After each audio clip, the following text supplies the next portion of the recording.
Let's get to a word of God. We have a lot to talk about today as we are continuing our message from last week. And we anchored ourselves in a text. And let us not neglect our meeting together, as some people do, but encourage one another, especially now that the day of his return is drawing near. I am switching into my teaching mode. I want to give us some information that I believe is going to be not only important for the next week's service, back to church, but it's going to be a very important message here on out. If we ever want to grow this church, if we want to win our loved ones, our family members, our friends over to the kingdom, then I'm going to lay out some principles that are going to better affect that.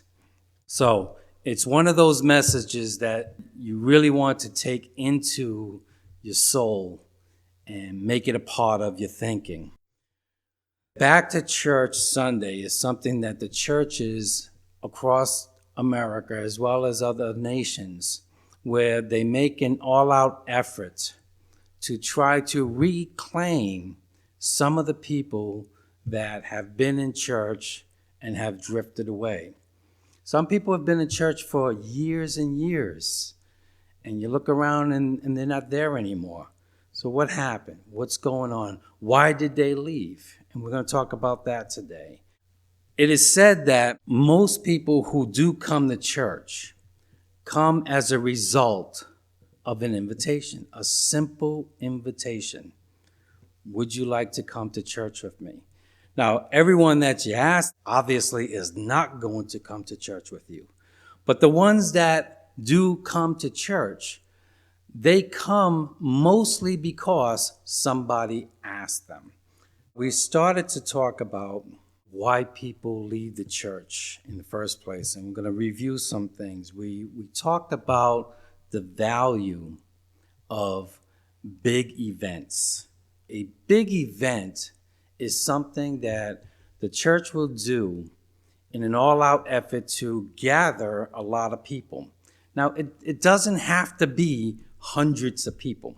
When we talk about we want to plan something that's going to fall in line with a big event, whether it be a cookout or a special service or a guest speaker, we're under no illusion that we're going to get 500 people packed in here. A big event for us simply means an above average attendance. If you can get a lot of people at one time, that can be a very strategic maneuver for gaining people, new people, as well as reclaiming people. We talked about how the early church, the first church, was actually born in a big event. The day of Pentecost was a Jewish festival. Pentecost is not named after the Pentecostal church. It was a Jewish festival. And in Acts, the birth of the church, it says when the day of Pentecost had come, they were all gathered in one place. That's not unusual because it was a big event. It was a big happening. So everybody was in town that day. You go on, it says when they heard the sound occur, this is when the Spirit of God came upon 120 people. It says the crowds came together. So what's happening is the church was born. The Spirit of God came in the context of a big crowd. There were a lot of people around. And it goes on as Peter preached the word and he gave the gospel. It says, so then those who received his word were baptized, and that day were added about 3,000 souls. So there is a value and a strategy in having big events. Now, we talked about what some of those events could be. The American church, our modern church, and historical church for that matter, already has a couple of big events already built in, Christmas and Easter. Obviously, those are big days for the church.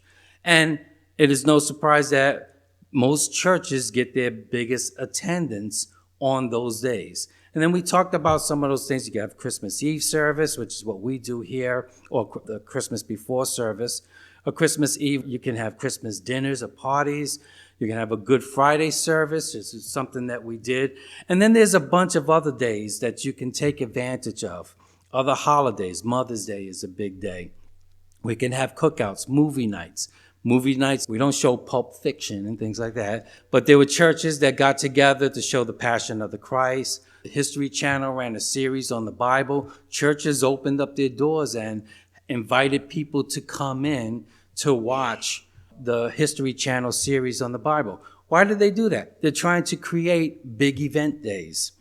There's plays, there's concerts, there's seminars, guest speakers. The National Day of Prayer is a big day, and we did that as well. Now, I neglected to mention last week, you are not expected to be at every single big day. You're not expected to make all of them. We understand that. And it's important for me to say that because I thought about this last week, and I figured I might have scared some of you folks thinking like, wow, this guy has a real agenda here.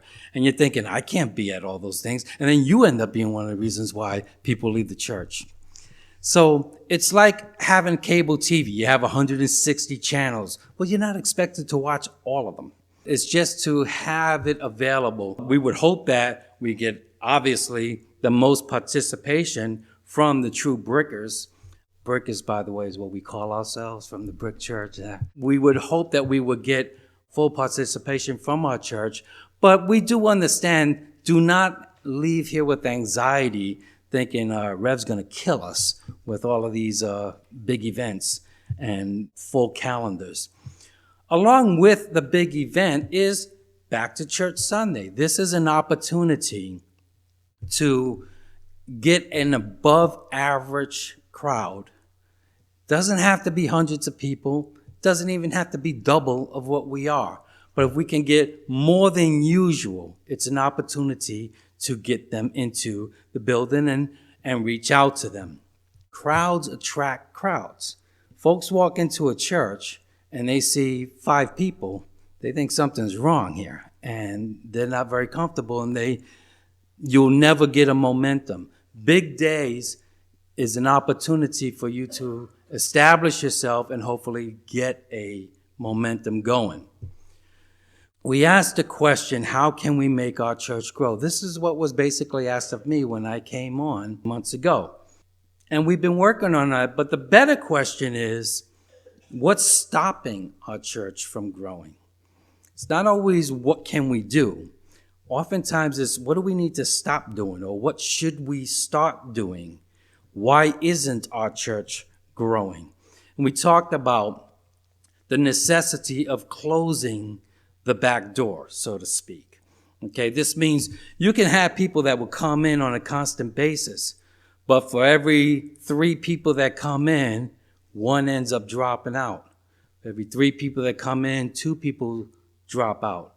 And you have no growth. And then after a year, 2 years, you see that you really are no more than you started some 2 years ago. You may have different people than you did 2 years ago, but you have the same amount of people. Why does that happen? And it happens all the time. You see churches that, even larger churches, they're 500 people, and there's never more than 500 people. 8 years later, there's still 500 people. There are different 500 people. They hit a ceiling. Why does that happen? Well, we talked about one of the reasons that happens is churches intentionally and sometimes unintentionally, most of the time unintentionally, set thermostats for their church. Just like a house thermostat, when you set it, that means it will never get any warmer than what you set it for. It will never get any cooler than what you set it for. That's what thermostats do. And there are churches that have set thermostats in their church, emotional thermostats, spiritual thermostats, so that the church will never grow because you have set it many times unintentionally, many times unconsciously. But until you discover why and where you set that thermostat, you will put a ceiling upon your church. And you can be doing the same thing for 10 years and you'll never get much more than what you have. There are actually people that are thermostats in your church. Like I said, don't look at each other.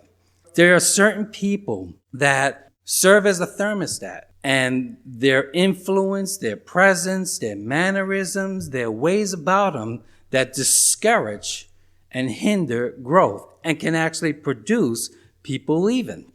That's why sometimes when people leave your church, it's the best thing that can happen to your church. Because not that you don't love them, doesn't even mean that they're not saved or anything like that. It just means that the person has set a thermostat. And because that person or people, their ways, it will hinder the growth. Now, I talked about my experience last week. Me and Mr. Bogert are from New York City. And it's a very, very crowded, busy city. Millions of people. There's people everywhere. Like I said, this is not a festival or a block party going on here. This is what a street can look like any given day. There's just lots and lots of people there. And because there's so many people and you have such a diversity, you have lots and lots of churches. Back in my day, which is decades ago, you had a church on just about every corner. In every neighborhood, you have many kinds of churches. And there are all kinds of churches. In New York City, you can find a church for anything you want to believe. If you want to shack up with your boyfriend, there's churches that you can go and do that. It's not right, but there are lots of churches. But because I grew up in this environment, I have more exposure and experience than probably most people, particularly in suburban churches. Doesn't mean that I know more. It doesn't make me any smarter. Please understand that's not what I'm trying to say. It just means that I've had the opportunity to see lots of things. And it also means that because I've had these kinds of wide range of experiences, I have made many of the mistakes that I'm going to talk about this morning. I've done the things that I'm talking about this morning and that I'm cautioning about this morning. In New York City, and it's not unique to New York, obviously, you can have them in Providence, they're very small churches. There's large churches and there's small churches. These are actually called storefront churches. For obvious reason, they are literally storefronts. They're little corner stores that are converted into churches. You think the Brick is a small church. You have some very, very small churches there. And the insides, and I've been in churches, I've preached in churches like this, where the congregation can be as little as 3 people. And I'm talking about the pastor, his wife, and his sister. There are churches that as little as 3 people. I've been in churches with 5 people, 25 people. Some storefront churches, 75 people. And many of them don't grow much beyond that. They stay small for years and years. And then you also have the big churches. There are several big churches. Again, I was part of an international organization. The headquarters for that church was in New York City. That church had seated about 2,000 people. It was one of my churches there. And that was long before the phenomena of the mega church. That was the mega church of the 70s. My wife and I, a couple of years back, visited one of these mega churches in New York City. And this church that we went to had a membership of 30,000 people. 30,000 people. They'd have 5 services. So you have a wide range of churches in their attendance, their size. So when you would see the large church, and oftentimes we'd ask, what are you doing? How are you getting this? What's happening? Why are you gathering so many people? You always get the same answers. It's God. It's just the Lord. And it's true. Obviously, it is all God. But the question comes, is God not in these churches? Why does God seem to be blessing this congregation? And it doesn't seem to be happening in that congregation. Could it be that congregations like this have thermostats? They've hindered and limited their growth because of the way they're doing, the way they are thinking. Let me give you an illustration of the thinking that we have. This is some home I found online. And we've all done this. We've drove by one of these big, glorious houses, whether it's in Barrington or Newport. And how many times have we drove by a house such as this and say, what do they need all that house for? That's ridiculous. I don't understand why anybody would need a house like that. What are you doing? Guess what kind of house you'll never have? Because you've already talking yourself into it. You've already despising this kind of lifestyle. Now, again, this is an illustration because I'm not trying to say everybody should look for a big house. But it's that kind of thinking. And that's the kind of thinking that happens in churches. I've seen people look at things like this and despise them, criticize them. Yeah, well, are they preaching the word? Maybe they are, maybe they're not. But the storefront church may be preaching the word and maybe not either. Okay, so we start to despise. We don't dream. We don't have vision. We don't anticipate a big God. And we limit ourselves to this is about as big as we're going to get. This is about as good as it gets. I'm going to give 6 reasons why people leave the church. Now, again, like I said last week, people can leave the church and do leave the church for 1,000 reasons. And I believe I heard them all. I'm sure there's more coming. But they can leave for 1,000 different reasons.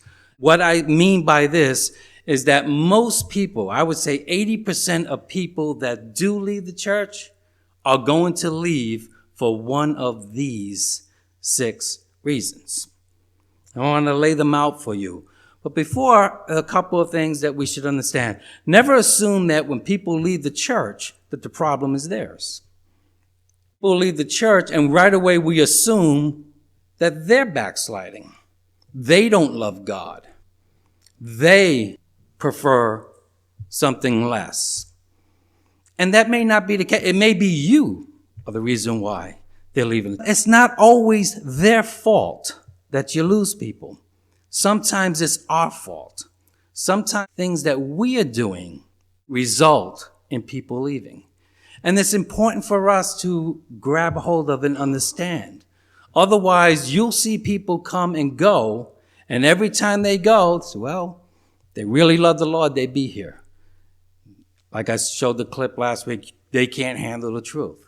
You make these assumptions because everyone that leaves your church doesn't mean they are leaving the church. There are people that will leave your church, they love God more than you. It may be something that you're doing. So let's look at 6 reasons why people leave the church. The first reason we started to touch on, and it's a big reason, is it's a bad match. There's just your way of doing church just does not set with them. Now, that goes to style and structure. And I just ran through some of the things that characterizes churches, and all of these serve as reasons why people would leave. They're using the King James Version. There are people that will be upset because they're using the King James Version. Then you have people that are upset because they don't use the King James Version. You have people that prefer verse-by-verse preaching, expository preaching. So you get a book of the Bible and you go every week, you go verse by verse. I've known churches that do this and they stay in one book for 5 years. Some that would do shorter series. But there are many people who feel like if you're not doing that, you're not preaching the word. The preacher's just talking whatever he wants to talk about. He's just using Bible verses just to illustrate his points. And so they'll want to know, are you doing expository preaching? And if you're not, they won't like that. Then you got people that like topical preaching. And you got people who don't like topical preaching. You have people that have a preference for church government, a pastor-led church. What I mean by pastor-led church, I'm not talking about a cult. I'm talking about where you have a pastor, and it doesn't have to be one pastor, but you have a pastor. He's the one that will cast the vision, that will lead the congregation. And while he may have consultation from board members, church members, or comrades that he has, he basically leads the church, specifically in spiritual matters. On the other hand, you like people that have a congregation-led church. They want to vote on everything, including the sermons that are going forth. And they want monthly meetings, weekly meetings. They want to know what the preacher's going to do, what he's going to wear, what time we're going to do service, all of those things. And everybody gets a vote. All church members get a vote. And they prefer that. Now, by the way, most of these things you get from other church people. People that come in with these kind of issues, usually they come from other churches. And now they're in your church, and they want you to start doing things the way they did back in their church.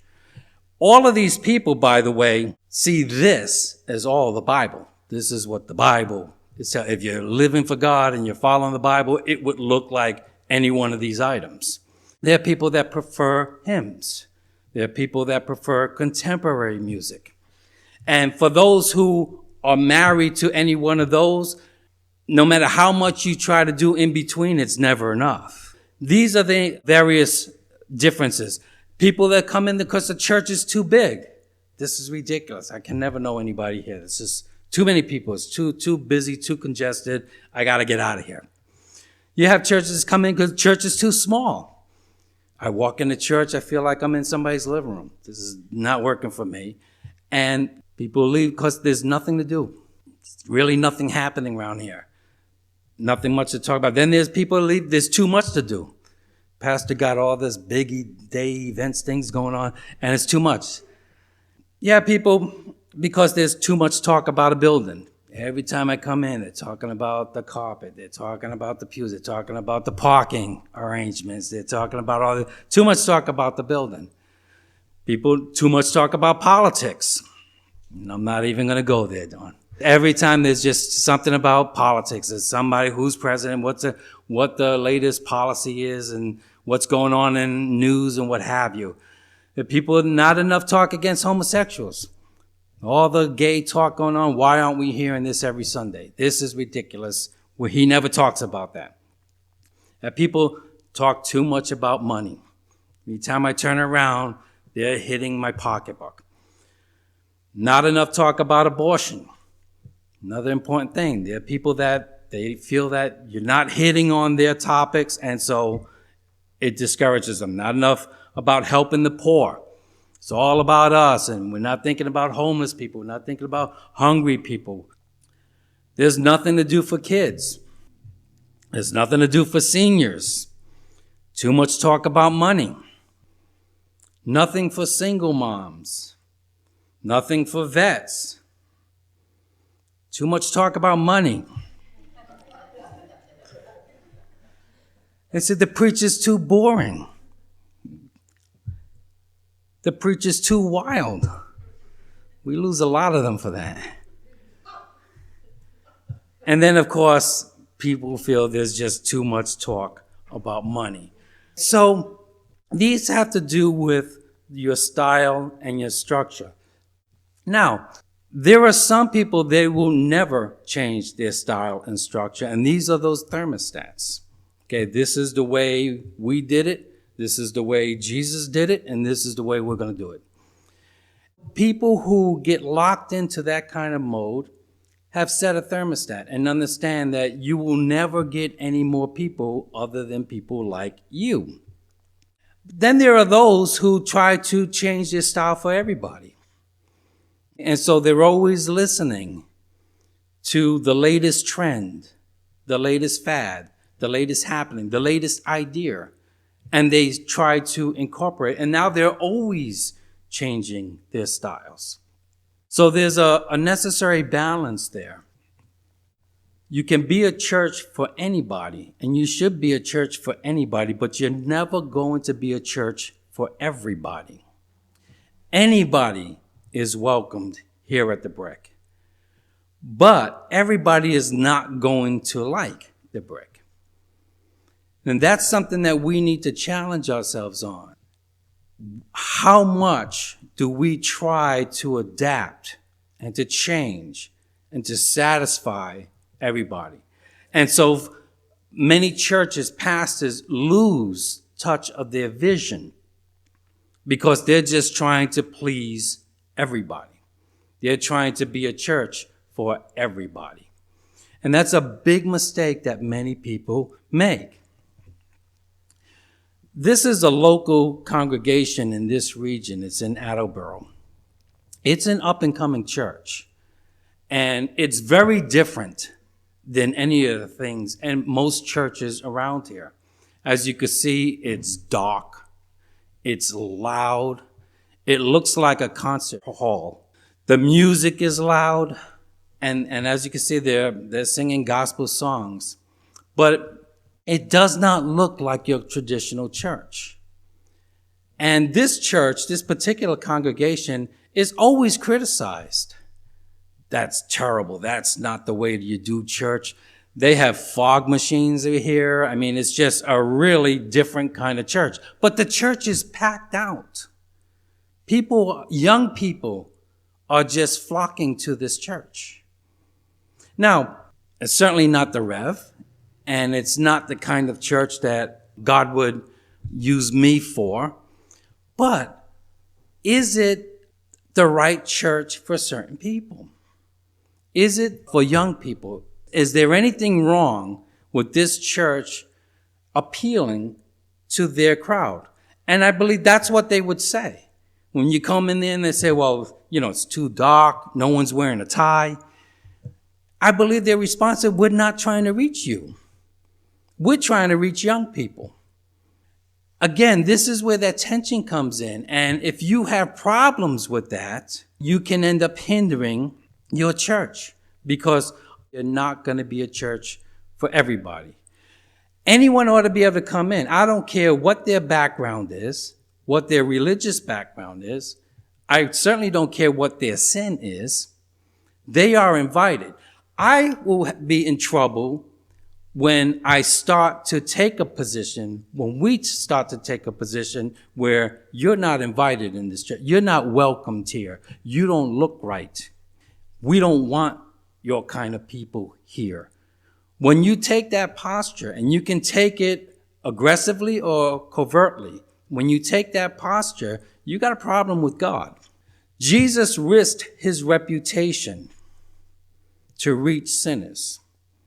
Jesus was criticized. You hang around too many whores, too many harlots, too many publicans. And he was okay with that. He was willing to risk being labeled a bad Jew because he wanted to win souls. If you're more concerned about how you look or what people are going to say about you because you're trying to reach certain people, then you may be setting a thermostat for your church as well as your own personal growth. The second reason why people would leave is sin. And that may be a very obvious one. There are people that will come in and they could be in the church for a long time. And sooner or later, they will fall into sin. Now, this can be a very tricky one. I used to love this show, House. I just kind of identified with him. He was a genius. He could figure out stuff that no one else could get a handle on. But he was also kind of twisted. Again, I do the math. He had a motto that everybody lies. So he was a doctor. He would not talk to patients because he figured, I don't need to talk to them. I'm not going to get a straight answer from them. So he would make most of his diagnosis never even see the patient, which was radical for other doctors. Why aren't you talking to them? Why don't you ask that person what's going on in their life? Everybody lies. You're not going to get a straight answer from them. Well, that is what happens when people fall into sin. So when people leave your church because of sin, and you run into them and you say, hey, haven't seen you in a while, they're probably not going to tell you, yeah, well, I'm kind of shacked up with my boyfriend again. That's why I dropped out of church. You're not going to hear those things. You're not going to hear that, yeah, I just kind of backslid and I'm a party animal now. I like getting high. That's why I'm not going to church. What you will hear is, yeah, I left the church because of style and structure. And they'll start itemizing, throwing these things back to, yeah, I left the church. There's just nothing for kids. You know, I got 3 teenage boys and there's nothing at your church for that. And I've seen pastors go to respond to that. And they'll go back to the church. Oh my God, we're losing people because we don't have a teens ministry. So let's build a teens ministry because you think that's why that person left. No, the person left because they're shacked up with their boyfriend. But they're going to tell you something's wrong with your style and structure. And so pastors will spend all their time trying to change stuff, trying to create stuff, thinking that's why people left. Do you follow what I mean? What do you do? What is the response? How do you get people back who have fallen off because of sin? You have to have a culture of grace. We all can fall short. Any one of us can fall. Your church needs to have a culture and an atmosphere of grace. The Bible says where sin did abound, grace did much more abound. I don't care how many times somebody falls, they are always welcomed back home. And they need to feel welcomed back home. Doesn't mean that we condone their sin. We certainly don't. But we never want to get to a point where we feel that you've sinned one too many times for us and we don't want you back. So when people fall into sin, they need to feel that they can come back here, that they can come back home. I got to move on. Disruptions of life. We lose a lot of people to disruptions of life. Things happen in people's lives. They can be good disruptions. They could be bad disruptions. They're not all bad. Good things can cause people to leave your church. You can have babies. That's a disruption. That's a break in your routine. You can have financial problems. We've seen a slew of people that have actually lost their homes. People lost their jobs. They have to work 2 jobs. Illnesses come in their family with them or other family members. People move. This is a big one because if they've been coming to your church for 10 years, but they live 3 blocks away, now they live 40 minutes away, it's going to be hard to reclaim that person back into your church. People get married. People divorce or relationships. You don't have to be married to be in a relationship and have it broken. I've seen this happen a dozen times in church, more than a dozen times. You get a brother comes into the church, he gets saved.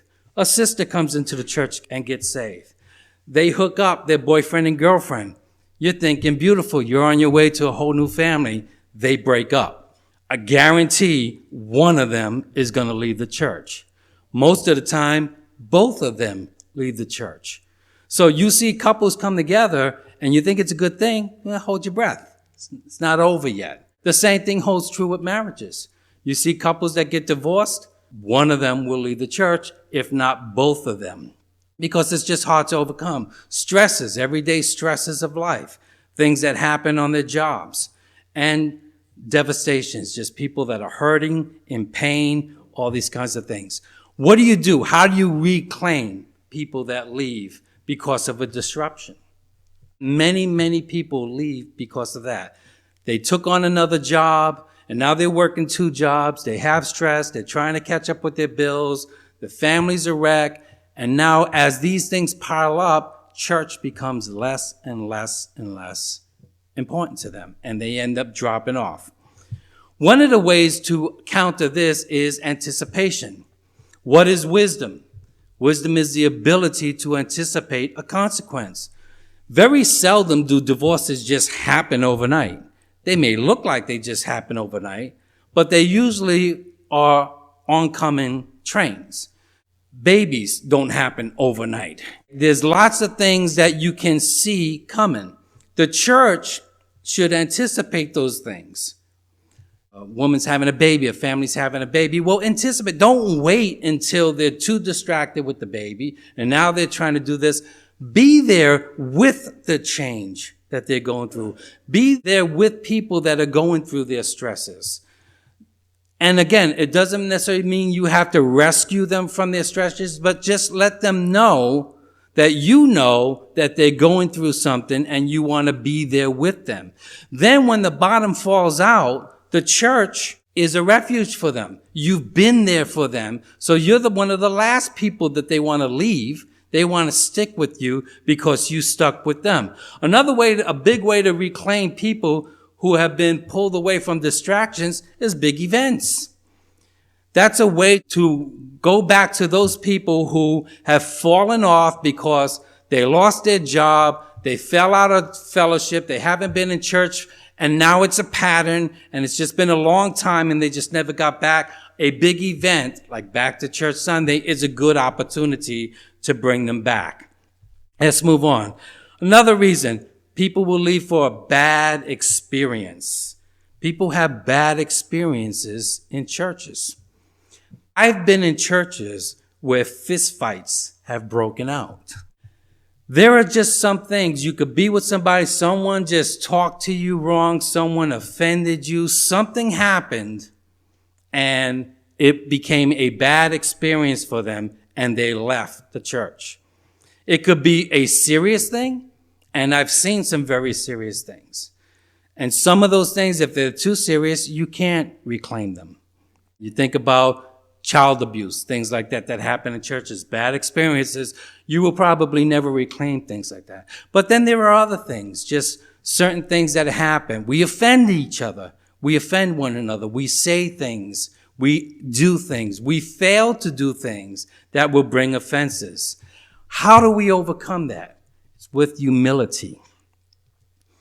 Followers of Christ must be willing to give up their right to be offended.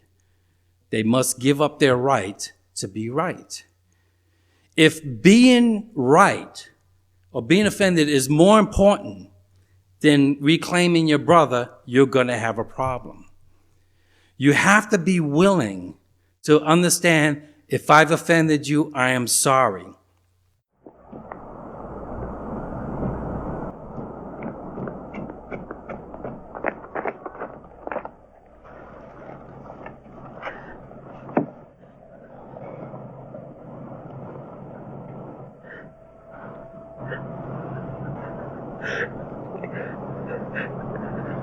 I forgot my key.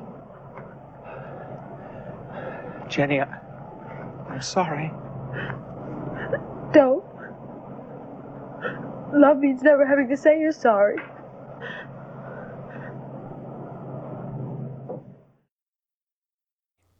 But the reality is, love means having to say you're sorry a lot.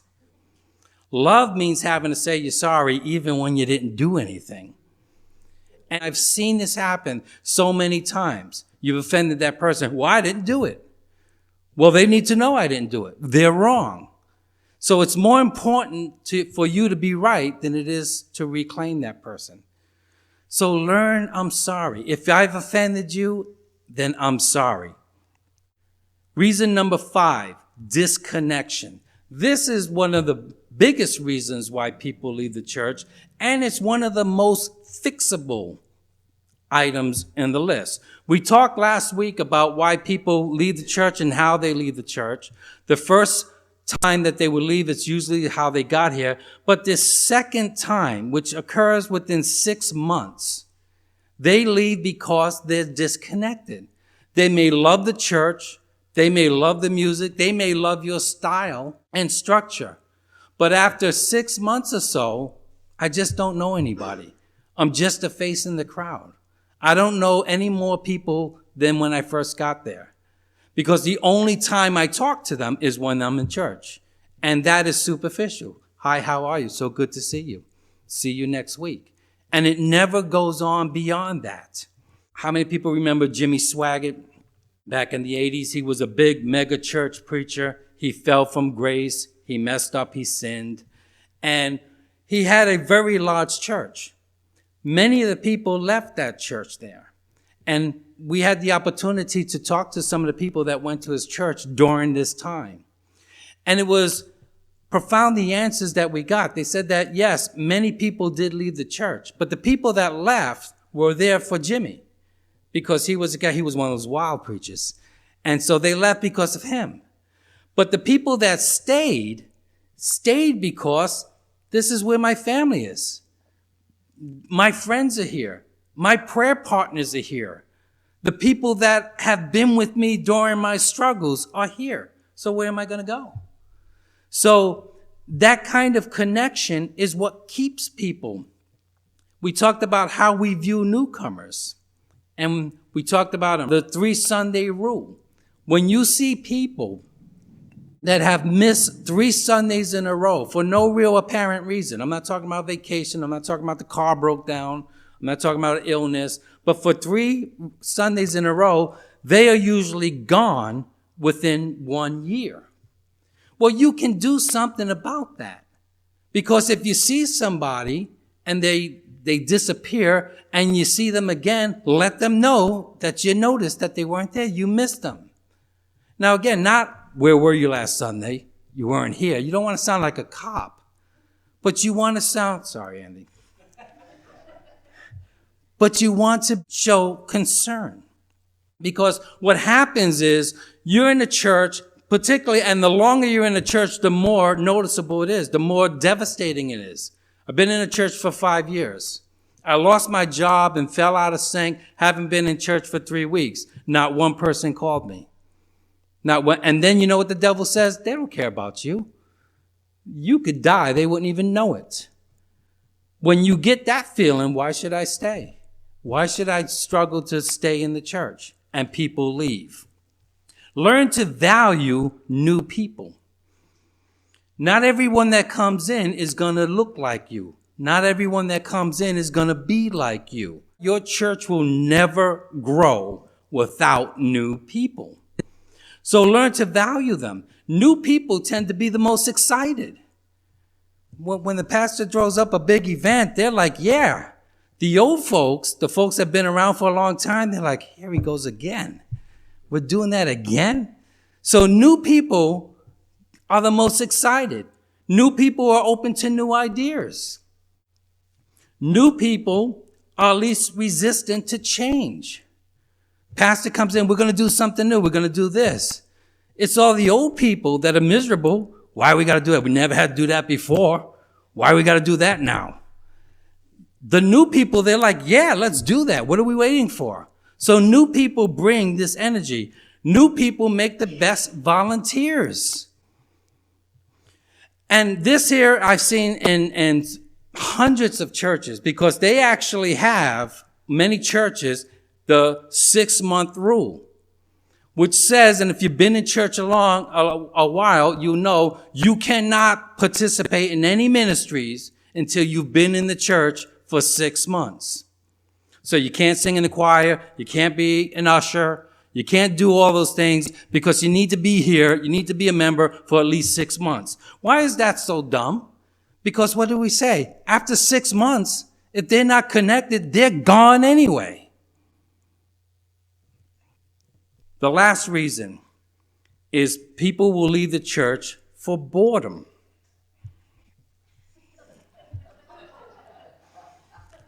The church can get very mundane routine. That's not necessarily a bad thing, because routine lends to stability. When we live in a chaotic world, and if your life is chaotic, you like to come in to something that's familiar, something that you know is going to be there. So you want a level of consistency, but you also need a level of variety. When you see people in the congregation, the announcements go forth and everybody knows the announcements by heart. That's boredom. And what happens is church just gets so routine and so same old, they will drop out. So you want a level of variety. You can have consistency with variety. You have breakfast every day. That's consistent. But you don't have the same breakfast every day. You mix it up. So the church needs to, and a lot of churches don't grow because they have nothing new. It's the same thing. They know the announcements by heart. They know the same old songs by heart. Sometimes they know the sermons by heart. It's just nothing ever changes, and people will drop out because it's so boring. One of the things you can do about that is big events. Something different. It breaks up the routine, and it brings a new energy, and so back to church. I'm going to close on that again. The idea is to invite somebody.